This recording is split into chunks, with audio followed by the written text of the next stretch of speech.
The summer of 1940. Britain stands alone against Nazi Germany. The Luftwaffe, the most powerful air force in the world, prepares to destroy the Royal Air Force and pave the way for invasion.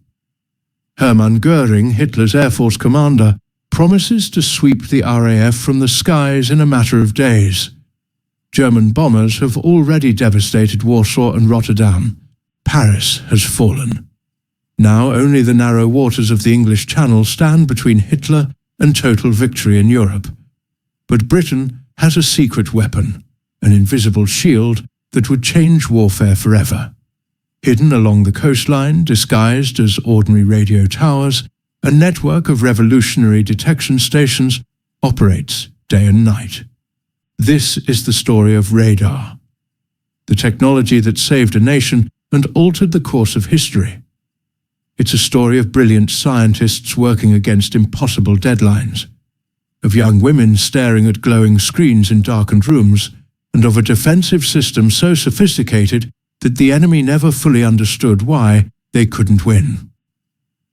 By 1940, Hitler's Luftwaffe had proven unstoppable across Europe. With over 2,600 aircraft, including the feared Heinkel and Dornier bombers and Messerschmitt fighters, Germany dominated the skies. The Luftwaffe's blitzkrieg tactics had shattered every opponent. Poland had fallen in just 26 days, its cities bombed into submission before the ground forces even arrived. France, with its supposedly invincible Maginot Line and powerful army, collapsed in a mere 6 weeks. The Netherlands, Belgium, Norway, all had fallen to the combination of aerial bombardment and rapid ground assault. Now only the English Channel separated Britain from conquest, and Hitler's generals were drawing up plans for Operation Sea Lion, the invasion of Britain. German commanders were confident. They had the numbers, the experience, and the momentum.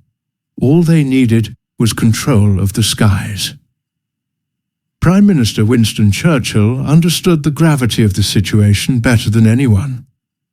In his famous speech to Parliament on June 18, 1940, he declared that the Battle of France was over and the Battle of Britain was about to begin. Upon this battle depends the survival of Christian civilization, he warned. Upon it depends our own British life and the long continuity of our institutions and our empire. Churchill knew that if Britain fell, darkness would descend across Europe for generations. But Churchill also knew something that gave him hope, something that even most of his own cabinet didn't fully understand. Britain's scientists had been working in secret for 5 years on a revolutionary technology. In laboratories and on remote coastal sites, they had developed a way to detect aircraft from enormous distances, even through clouds, fog, and darkness. This technology was called radio direction finding, or RDF, though the world would come to know it by its American name, radar. The Royal Air Force had approximately 700 fighters, Spitfires and Hurricanes to defend the entire nation against invasion. The Luftwaffe outnumbered them 4-1 in fighters and had vastly more bombers. Traditional defense methods would have required constant air patrols over potential target areas, the entire southern and eastern coast of Britain. This would waste precious fuel, exhaust pilots who were already in short supply, and leave large gaps in coverage. Mathematical calculations showed it was impossible. Britain simply didn't have enough aircraft or pilots to maintain the necessary patrols. They would be overwhelmed within days. Britain needed a different approach. They needed to know when enemy aircraft were coming from what direction, in what numbers, and at what altitude, all before the Germans crossed the coast. They needed time to scramble fighters and position them advantageously. They needed eyes that could see through clouds, through darkness, across hundreds of miles of empty sky. They needed radar, though few people yet realized just how desperately they needed it. The story of British radar begins with Robert Watson Watt, a brilliant Scottish physicist working at the Radio Research Station in Slough. Watson Watt was no stranger to innovation. He had already made significant contributions to the study of atmospheric phenomena using radio waves. In January 1935, the Air Ministry approached him with an unusual question that sounded like science fiction. Could radio waves be used as a death ray to destroy or disable enemy aircraft? This idea had captured imaginations for years, appearing in popular fiction and scientific speculation. Watson Watt performed careful calculations and concluded definitively that a radio death ray was impossible. The amount of energy required would be astronomical, and there was no practical way to focus radio waves with sufficient intensity to damage an aircraft. But Watson Watt was the kind of scientist who saw opportunity in every problem. If radio waves couldn't destroy aircraft, perhaps they could be used for something even more valuable, detecting them.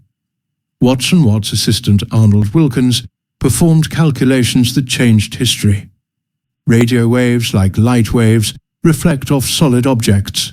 If you transmitted a powerful radio signal into the sky, and if that signal encountered something solid, like an aircraft's metal body, some of the radio energy would bounce back toward the ground. By measuring the time it took for this echo to return, you could calculate the distance to the aircraft with remarkable precision. The principle was simple. It was exactly like shouting in a canyon and listening for the echo, but operating at the speed of light, which is 186,000 miles per second. If an echo returned in 1,000th of a second, the aircraft was approximately 93 miles away. Radio waves traveled at a known, constant speed, so the mathematics was straightforward. The challenge was building equipment sensitive enough to detect incredibly faint echoes against background noise and timing mechanisms accurate enough to measure intervals of millionths of a second. Watson Watt believed it could be done, and he convinced the Air Ministry to fund a test. On February 26, 1935, Watson Watt conducted a demonstration that would change the course of history. The test took place near Daventry, where the BBC operated a powerful radio transmitter broadcasting the home service to the nation. Watson Watt borrowed this transmitter for his experiment. A Hayford bomber from the RAF was instructed to fly through the radio beam at different distances and altitudes. In a van filled with primitive electronic equipment, Watson Watt and his team watched a cathode ray oscilloscope, a device similar to an early television screen that could display electrical signals as glowing traces. When the bomber flew through the beam 8 miles away, a clear, unmistakable blip appeared on the screen. When the bomber turned and flew away, the blip faded. When it returned, the blip reappeared. The impossible had become possible. Britain could now see aircraft from miles away, using nothing but radio waves. The men in that van knew they were witnessing a breakthrough that could save their nation. Within days, the Air Ministry authorized funding for a full research program, and Watson Watt was instructed to proceed with maximum urgency. The Air Ministry immediately recognized the strategic value of Watson Watt's discovery and gave approval to construct a chain of radar stations along Britain's vulnerable eastern and southern coasts. These stations, designated Chain Home, would provide overlapping coverage of the approaches from occupied Europe. The stations featured massive steel towers, some reaching 360 feet high, taller than a 30-story building. To disguise their true purpose, the government claimed they were part of a new broadcasting network or experimental radio research. The towers were deliberately designed to look civilian and unremarkable, though their enormous height did attract curiosity. Engineers worked around the clock to construct these stations. The work was difficult, and dangerous men balanced on narrow girders hundreds of feet above the ground, often in harsh weather. but everyone involved understood the urgency. War was coming, and these ugly towers might be all that stood between Britain and invasion. By September 1939, when war finally broke out, Britain had 20 chain home stations operational, providing radar coverage from the Shetland Islands in the north to Portsmouth on the southern coast. Each station could detect aircraft up to 120 miles away and estimate their altitude, speed, and direction. The chain formed an invisible fence around Britain, an electronic barrier that extended far out to sea. German aircraft assembling over their bases in France and Belgium would be detected long before they reached the English coast. The system wasn't perfect, it had limitations in accuracy, couldn't see at very low altitudes, and required skilled operators to interpret the displays. But it worked, and it gave Britain something no other nation possessed: the ability to see an air attack coming from 100 miles away. The chain would prove more valuable than any fortress wall, any line of trenches, any navy. It was a defensive barrier made of invisible electromagnetic radiation, and the Germans didn't know it existed. To understand how radar saved Britain, we need to understand how this miraculous technology actually worked. The basic principle was elegant in its simplicity. A radar station transmitted powerful radio pulses into the sky. Imagine a lighthouse, but instead of flashing visible light, it was flashing invisible radio waves. These pulses didn't radiate continuously. Instead, the transmitter sent out brief, intense bursts of energy, then paused to listen for echoes. Each pulse lasted only a tiny fraction of a second, but contained tremendous power, thousands of watts concentrated into that brief moment. These pulses traveled outward at the speed of light, 186,000 miles per second, spreading across the sky like an invisible searchlight beam. When these radio waves encountered something solid, like an aircraft's metal fuselage, wings, or engines, the metal acted like a mirror, reflecting some of the radio energy back toward the ground.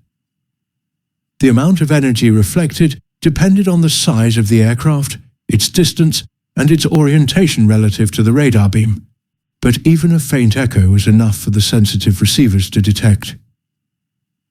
The returning echo appeared as a spike or blip on a cathode ray oscilloscope, a glass tube similar to the picture tubes that would later be used in television sets. Inside the tube, an electron beam scanned across a phosphorescent screen, creating a glowing trace. When a radar pulse was transmitted, the trace began at the left side of the screen. As time passed, the trace moved across the screen at a constant speed. If an echo was received, it appeared as a sudden upward spike in the trace. The position of this spike indicated the time delay between transmission and reception. By measuring this time, often just milliseconds, operators could calculate the exact distance to the aircraft with remarkable precision. If a pulse took 0.001 seconds to return, traveling out to the aircraft and back, the aircraft was approximately 93 miles away. The calculation was simple. Multiply the time by the speed of light, then divide by 2, since the radio wave had to travel out and back. What made this useful for defense was that operators could see multiple aircraft simultaneously, each appearing as a separate blip, and could track their movements by watching how the blips changed position from one transmission to the next. The operators, many of them young women of the Women's Auxiliary Air Force and WAF, became extraordinarily skilled at interpreting these displays. After weeks of training and months of experience, they could extract incredible amounts of information from those glowing green traces on their screens. They could estimate not just the distance to an aircraft formation, but also the approximate number of aircraft in the formation by the size and shape of the echo. They learned to estimate altitude by carefully adjusting their equipment and noting at what angle the echo was strongest. These young women, many of them barely out of their teens, worked in darkened rooms lit only by the glow of their screens, maintaining absolute concentration during long shifts. They knew that lives depended on their accuracy, that every mistake could mean RAF fighters sent to the wrong location, or enemy bombers reaching their targets unopposed.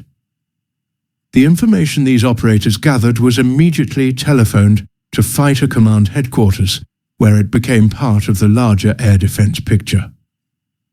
Chain home stations used two types of towers working in coordination: tall steel transmitter towers and shorter wooden receiver towers.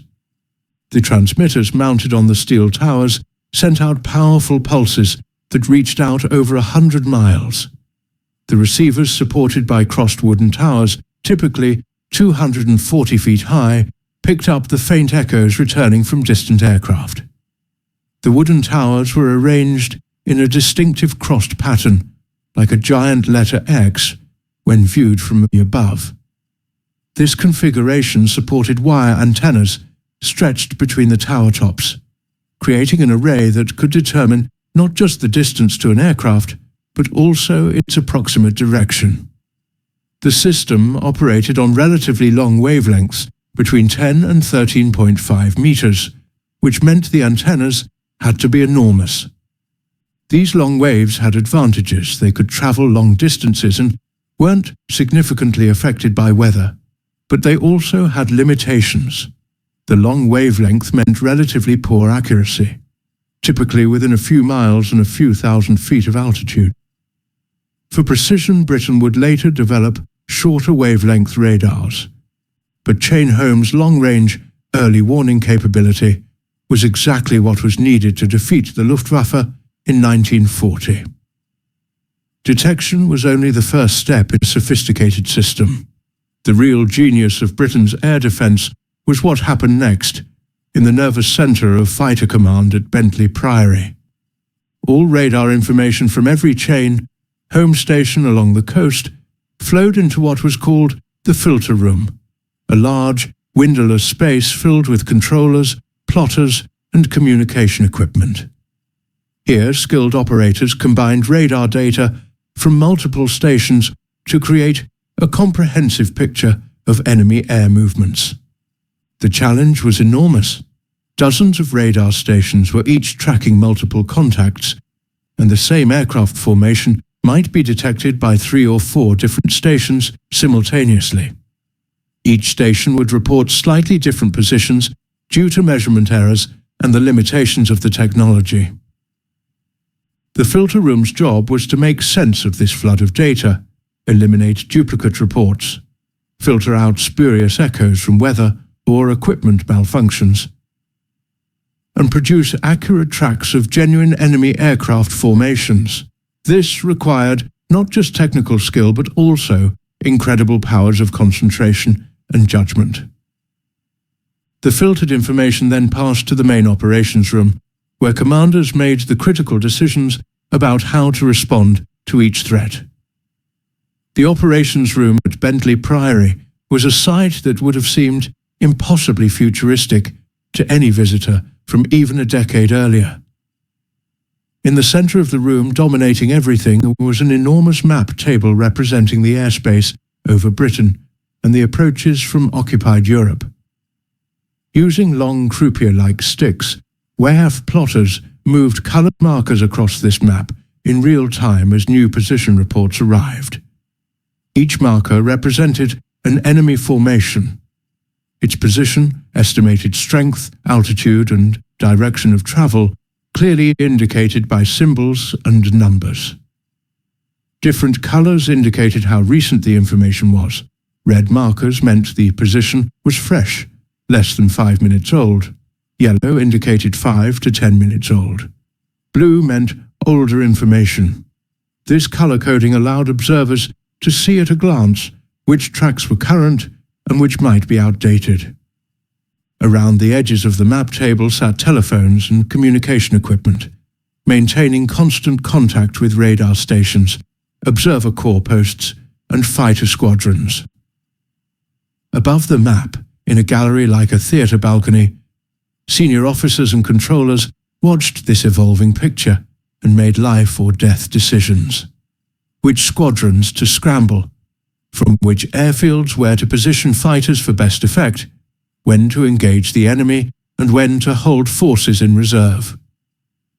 Air Chief Marshal Hugh Dowding, commander of Fighter Command, had personally designed this integrated system over the previous 4 years. Dowding was not a charismatic leader. In the traditional sense, he was quiet, methodical, sometimes called stuffy by his colleagues, but he was a visionary who understood that modern warfare required more than courage and skill. It required information and coordination. Unlike his predecessors who favored aggressive offensive operations and believed in the supremacy of the attack, Dowding understood that defensive technology could defeat a numerically superior enemy if used intelligently.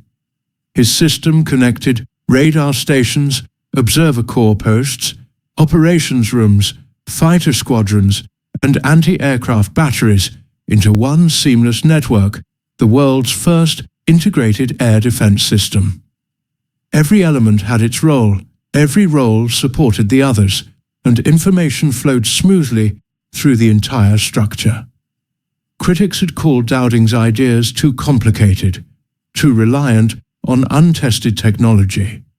But Dowding had persisted, convinced that scientific detection and centralized control would multiply the effectiveness of Britain's limited fighter force.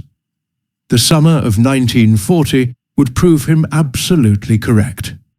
Below Fighter Command in the hierarchy were sector control rooms, each responsible for specific geographical areas and the fighter squadrons based within those sectors. While Bentley Priory provided the big picture and overall strategy, sector controllers directed the actual combat, speaking directly to pilots in the air via radio. Sector control rooms had their own map tables showing their area in greater detail, and elaborate status boards called tote boards showing which squadrons were available, which were at readiness, which were airborne, and which were engaged with the enemy. These boards used coloured lights and movable markers to show the state of every fighter squadron in the sector at a glance. A green light meant a squadron was available, pilots rested, and aircraft refueled. Amber meant readiness pilots in their cockpits, ready to take off within 2 minutes. Red meant airborne and engaged. This visual display system allowed controllers to manage their forces efficiently, ensuring that some fighters were always available while others were in combat or refueling. The system recognized a crucial truth. Aircraft could be replaced faster than trained pilots, so pilot fatigue was the real limiting factor. By using radar to avoid unnecessary patrols, Britain's pilots could rest between interceptions, maintaining their effectiveness throughout the long weeks of battle. Radar technology had one significant limitation that could have proven fatal to Britain's defence. Once enemy aircraft crossed the coast and flew inland, they dropped below radar coverage due to the curvature of the Earth and the limitations of 1940s technology. Chainholm could see aircraft approaching over the sea, but once they were over land, the radar signal became confused by ground reflections and topography. Here, the Royal Observer Corps took over the task of tracking enemy aircraft. This organisation consisted of thousands of civilian volunteers, men and women, often too old or too young for military service, who manned observation posts across the length and breadth of Britain. These posts were simple affairs, often just a small hut or even an open platform with basic equipment, but from these humble posts, observers maintained watch 24 hours a day, in all weather conditions, watching the skies with binoculars and plotting instruments. When they spotted aircraft, they would identify the type if possible, count the numbers, estimate altitude and heading, and immediately telephone a report to their sector headquarters. This human chain ensured continuous tracking from the moment aircraft crossed the coast until they reached their targets or turned back.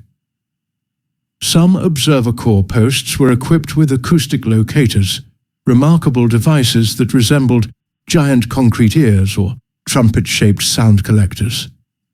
These massive concrete structures, some of them 30 feet across, could detect and locate aircraft engines from miles away by amplifying and focusing sound waves. An operator would stand at the focal point of the concrete dish, wearing headphones, slowly rotating the entire structure on its mounting to find the direction of maximum sound intensity. Once the aircraft was located acoustically, the operator could point the dish directly at it and estimate its distance by the volume and clarity of the engine noise. These acoustic locators, sometimes called sound mirrors, were actually a pre-radar technology that had been developed in the 1920s and early 1930s. By 1940, they were being superseded by radar, but they still served a useful backup role, especially for tracking aircraft that were flying too low for radar detection or in areas where radar coverage was poor. The acoustic locators had serious limitations. They couldn't work in high winds, rain interfered with them, and they were completely useless against quiet aircraft or in noisy environments. But on calm days and nights, experienced operators could detect aircraft approaching from 20 miles away or more. The observer corps wasn't as technologically sophisticated as radar, but they were remarkably accurate through sheer skill and dedication. Experienced observers could identify aircraft types by the sound of their engines alone. The distinct growl of a Merlin engine in a Spitfire or Hurricane was completely different from the higher-pitched whine of German Daimler-Benz engines in Messerschmitt fighters, or the deeper, asynchronous drone of unsynchronized engines in German bombers. Some observers became so skilled they could distinguish between individual aircraft types. A Junkers 88 sounded different from a Heinkel 111, even though both were twin-engine bombers. Height estimation was another crucial skill. Observers learned to judge altitude by the apparent size and sound of aircraft, by the angle they had to crane their necks to see them, and by experience gained from months of watching aircraft of known altitudes. A skilled observer could estimate altitude to within a few thousand feet, which was often accurate enough for tactical purposes. They would note all this information on plotting forms and telephone it immediately to their operations center. The reports flowed continuously. 15 plus, heading north-northwest, estimated Angels 15, meaning 15 or more aircraft, flying north-northwest at approximately 15,000 feet altitude. These reports, combined with radar data, gave Fighter Command a complete picture of air activity over Britain. July 10th, 1940, the date historians mark as the beginning of the Battle of Britain. At chain home stations along the southeastern coast, radar operators settled into their routine shifts, watching their screens as they had for months. Suddenly, at stations from Dover to Portland, operators began seeing echoes building up over the Pas-de-Calais regions of France. Small blips at first, then larger formations assembling. The operators recognized the pattern immediately.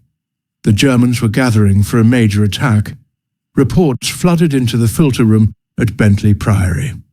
60-plus bandits forming over Calais, Angels 15 meaning 60 or more enemy aircraft, assembling at 15,000 feet altitude. Within minutes, additional reports came in as more formations joined. The numbers grew, 80 plus, 100 plus. Fighter Command knew the enemy's strength, position, and approximate altitude, all before a single German aircraft had crossed the French coast. The warnings went out to sector control rooms. Bandits approaching, strength approximately 100, altitude 15,000, course northwest toward Dover. This advance warning gave Fighter Command precious time, typically 15 to 20 minutes, to scramble fighters and position them advantageously. The scramble order reached RAF Biggin Hill, one of the key fighter stations defending London. Pilots who had been waiting at readiness, sitting in deck chairs near their aircraft, playing cards or reading, dropped everything and sprinted for their fighters. Ground crews were already at the aircraft, having received warning seconds earlier. Engines coughed to life in clouds of blue smoke as pilots hauled themselves into cockpits, still fastening parachute straps and pulling on helmets. Within 90 seconds of the scramble order, the first Spitfires were rolling toward the runway. Within 2 minutes, the entire squadron was airborne, climbing hard toward the south. Without radar, these pilots would have been flying standing patrols over potential target areas for hours, burning fuel and exhausting themselves, waiting for an enemy that might approach from any direction. But radar gave them precise information. The sector controller's voice crackled in their headphones. Vector 120, Angels 20, many bandits approaching Dover. The pilots knew exactly where to go, what altitude to reach, and roughly what they would face. This information advantage was the difference between victory and defeat. Inside a Spitfire cockpit, the pilot scanned his instruments as he climbed. The altimeter needle wound steadily upward. 10,000 feet, 12,000, 15,000. The radio crackled constantly with updates from sector control. Bandits now crossing coast, heading 320, your position 5 miles southeast of them. This continuous flow of information allowed RAF pilots to navigate directly to the interception point. They didn't need to search blindly or rely on visual sighting, which might come too late.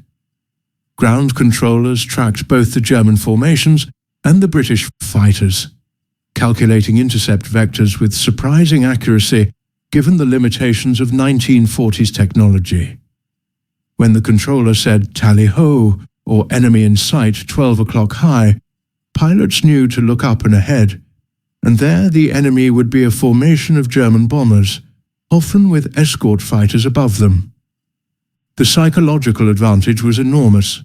RAF pilots approached each combat, knowing their numbers, position, and altitude were optimized. They weren't surprised or outnumbered by accident. When they chose to attack, it was from positions of strength. The Hurricane, though less famous than the graceful Spitfire, actually destroyed more enemy aircraft during the Battle of Britain. It was slightly slower and less maneuverable than the Spitfire, but it was rugged, stable as a gun platform, and available in larger numbers. Fighter Command developed tactics that used the two fighter types complementarily. Hurricanes would typically attack the German bomber formations. Their 8 machine guns could tear apart a bomber's relatively unprotected fuselage, and their stability made them excellent for the kind of steady, aimed fire needed to hit a bomber's engines or crew positions. Meanwhile, Spitfires would engage the German escort fighters Messerschmitt Bf-109S and Bf-110S, preventing them from diving down to protect the bombers. This tactical division, which seemed so obvious in hindsight, was only possible because of radar-guided interception. Without advance warning of enemy formations, composition and size, such coordinated tactics would have been impossible. Fighters would have encountered the enemy piecemeal in ones and twos and been overwhelmed by numbers. But radar allowed Fighter Command to concentrate forces at the decisive point, assembling entire squadrons against specific targets, ensuring that when combat began, RAF fighters had every possible advantage. Remarkably, despite their intelligence services and aerial reconnaissance, the Luftwaffe never fully understood or appreciated Britain's radar advantage. German intelligence had photographed the tall chain-home towers during pre-war flights and reconnaissance missions. Some German officers suspected these towers might be related to radio detection technology. Germany had its own experimental radar programs, though less advanced than Britain's. However, German High Command consistently underestimated both the sophistication and the effectiveness of the British system.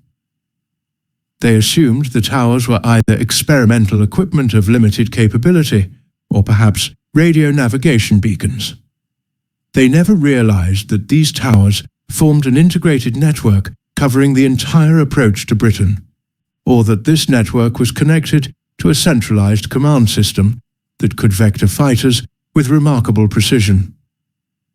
German bomber crews and fighter pilots encountered the same puzzle every day. Somehow, British fighters always seemed to know where they were coming, even when attacking from different directions or at unexpected times. The Germans developed theories to explain this. Perhaps Britain had spies in France radioing warnings, or maybe the RAF maintained larger standing patrols than German intelligence estimated. The truth that Britain could detect them electronically from 100 miles away seemed beyond their understanding. Reichsmarschall Hermann Göring, commander of the Luftwaffe and Hitler's designated successor, made a series of critical errors based on his misunderstanding of British air defence. Göring believed that by attacking British airfields and aircraft factories, he could destroy the RAF on the ground and in the factories, achieving air superiority through attrition. He promised Hitler that the Luftwaffe would establish air superiority over southern England within 4 weeks, clearing the way for invasion. But Göring's strategy was fundamentally flawed because it targeted the wrong assets. Yes, Britain needed airfields and factories, but what truly multiplied the RAF's effectiveness was the radar network and the command system.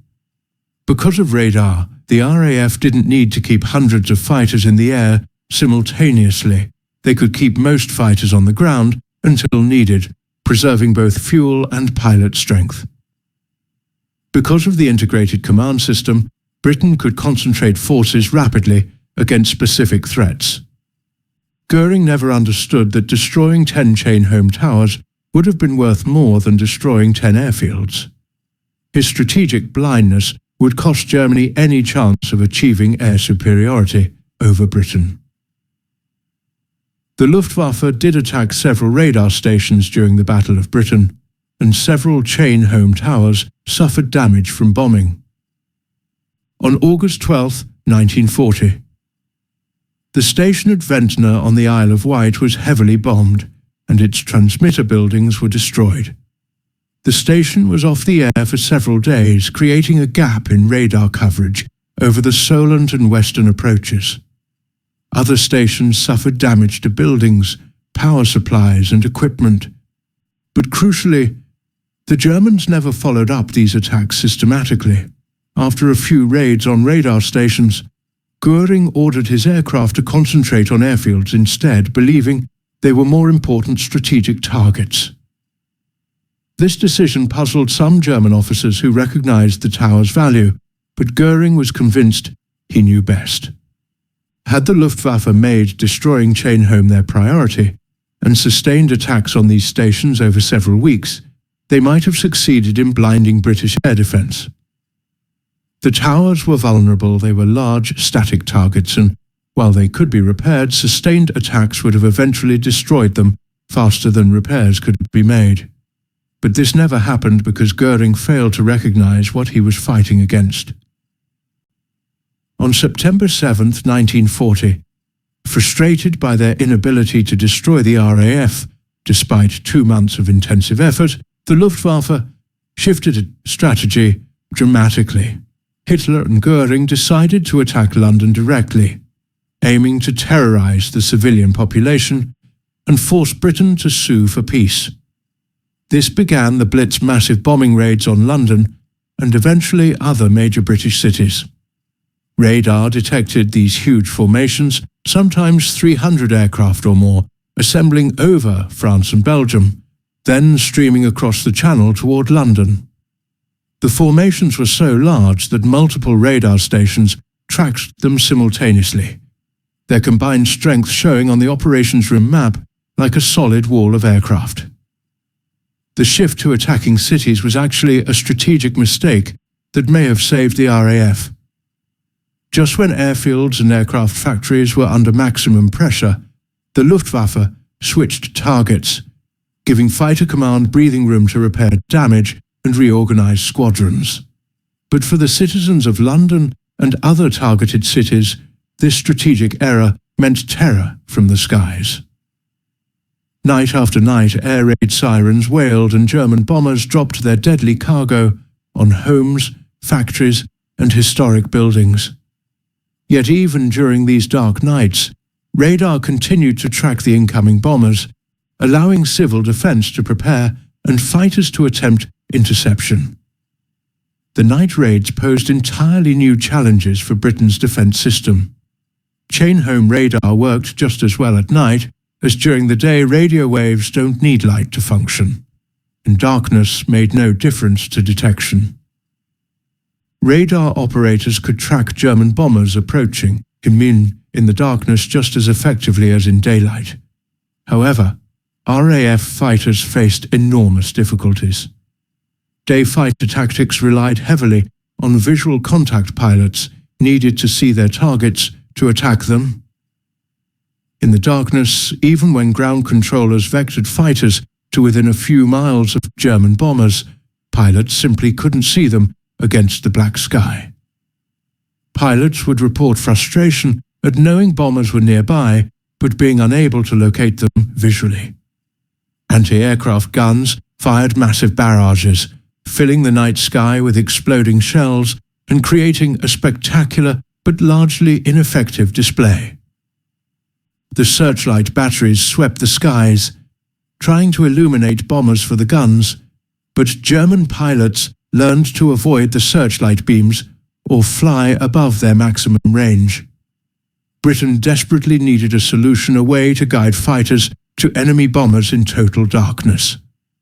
The answer would be another radar breakthrough, airborne interception radar that could be carried in the fighter aircraft itself. British scientists and engineers worked frantically to miniaturize radar equipment enough to fit inside an aircraft. This was an enormous challenge.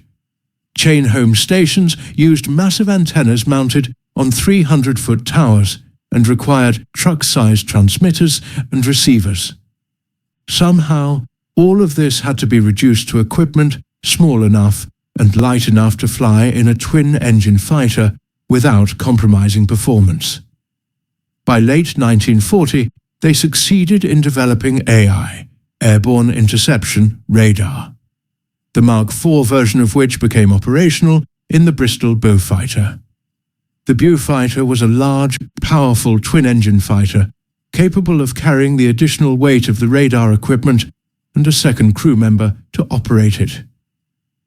The radar operator sat behind the pilot in a cramped position, hunched over a small cathode ray tube display showing a simplified radar picture.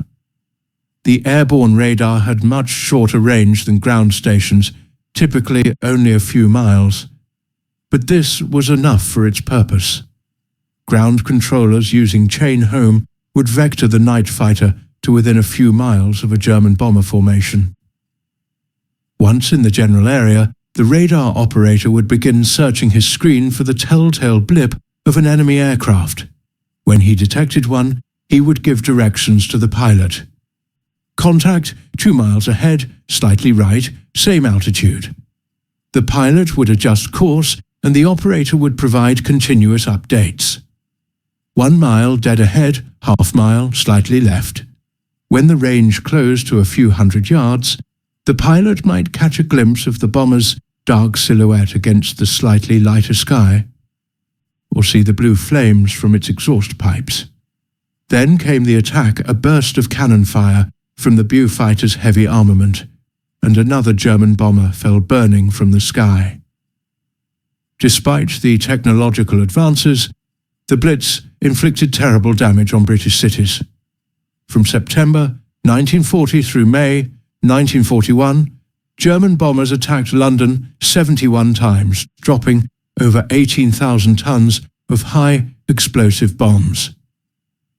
Other cities, Coventry, Birmingham, Liverpool, Bristol, Plymouth, and many others, suffered devastating raids. Entire neighbourhoods were reduced to rubble. Historic churches that had stood for centuries were gutted by fire. Factories producing war materials were damaged or destroyed. Over 40,000 civilians were killed, and more than 1 million homes were damaged or destroyed. The material destruction was immense, the human suffering incalculable. Families huddled in Anderson shelters in their back gardens or descended into underground stations seeking safety as bombs whistled down from above. Yet Britain's radar network never failed. Even when radar stations themselves came under attack, the redundancy built into the system ensured that coverage continued. When one station went offline due to damage or equipment failure, neighbouring stations filled the gap. Mobile radar units could be deployed to cover critical areas. The network adapted and persisted. As night fighter effectiveness improved with better airborne radar and more experienced crews, German bomber losses increased steadily.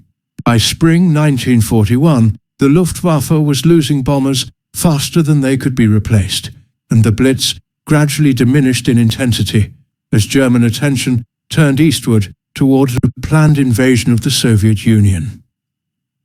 In 1940, while the Battle of Britain raged in the skies, British scientists at Birmingham University achieved another breakthrough that would prove equally revolutionary. John Randall and Harry Boot invented the cavity magnetron, a device that generated powerful microwave radiation at wavelengths of around 10 centimeters, roughly 1/100th the wavelength of chain home radar. This invention was arguably as important as radar itself. The cavity magnetron was a small copper device with precisely machined internal cavities that resonated at microwave frequencies. When energized, it produced incredibly powerful pulses of microwave radiation from a device no larger than a fist. The implications were staggering. Shorter wavelengths meant smaller antennas instead of requiring 300-foot towers. A 10-centimeter radar could use an antenna measured in feet. Shorter wavelengths also meant much greater accuracy and the ability to detect smaller objects. Most importantly, microwave radar could be made compact enough for installation in ships, submarines, and even small aircraft. The cavity magnetron transformed radar from a ground-based early warning system into a universal detection technology applicable to every aspect of warfare. Within months, British engineers were developing ship-mounted radars for the Royal Navy, airborne radars for maritime patrol aircraft to detect submarines, and even gun-laying radars to aim anti-aircraft guns accurately in darkness or through clouds. Recognizing that Britain alone could develop all the applications of this technology while simultaneously fighting for survival, Churchill made a momentous decision. In September 1940, he sent a secret mission to the United States led by Sir Henry Tizard, a scientist and administrator. This mission, carrying one of the precious cavity magnetron prototypes in a black metal box, represented an extraordinary exchange of information. Britain shared its most advanced military secrets with America, including radar, jet engine designs, proximity fuses, and other technologies. In return, America's massive industrial capacity and research facilities would help develop these technologies faster than Britain could alone. The Americans were astounded by what they saw. At a demonstration at the radiation laboratory at MIT, American scientists watched the magnetron produce power levels they had thought impossible from such a small device. One American scientist reportedly said it was worth more than all the gold in Fort Knox. The technology transfer initiated by the Tizard mission accelerated American radar development by perhaps 2 years, and American industry began producing radar equipment in quantities Britain could never match. This collaboration became a model for wartime scientific cooperation and helped cement the Anglo-American alliance. Radar technology quickly spread to ships throughout the Royal Navy and Allied fleets. Naval radar transformed warfare at sea as completely as it had transformed air defense over Britain. Warships equipped with radar could detect enemy vessels beyond the horizon, even in darkness or fog, that would have left them blind using traditional optical methods. Fire control radars allowed guns to be aimed accurately at targets that couldn't even be seen by the gun crews. During night battles in the Mediterranean and Pacific, ships with radar had overwhelming advantages over those without it, winning engagements that would have been impossible using visual sighting alone. The Battle of Cape Matapan in March 1941 demonstrated this advantage. Clearly, British warships using radar surprised an Italian fleet at night, sinking 3 heavy cruisers before the Italians even realized they were under attack. Submarine hunting aircraft equipped with airborne radar could detect submarines running on the surface at night, when submarines had previously been relatively safe from air attack. This capability helped turn the tide in the Battle of the Atlantic, where German U-boats had threatened to cut Britain's maritime supply lines. By 1943, German submarines found themselves hunted day and night by aircraft that could detect them from miles away, even in total darkness. The technology that had begun as a means of detecting aircraft approaching Britain had evolved into a comprehensive detection system, applicable to every domain of warfare: air, sea, and eventually even land warfare.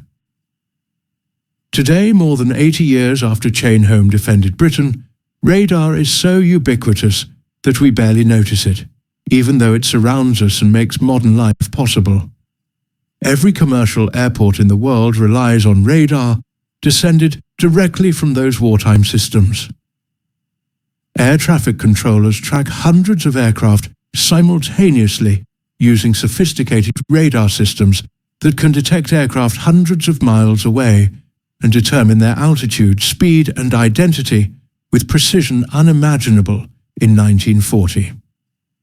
Modern radar can track thousands of aircraft simultaneously, preventing collisions and ensuring safe, efficient management of airspace. The system that allowed Britain to track perhaps 100 German aircraft in 1940 has evolved into a global network, tracking tens of thousands of flights every day. Every large ship carries radar for navigation and collision avoidance.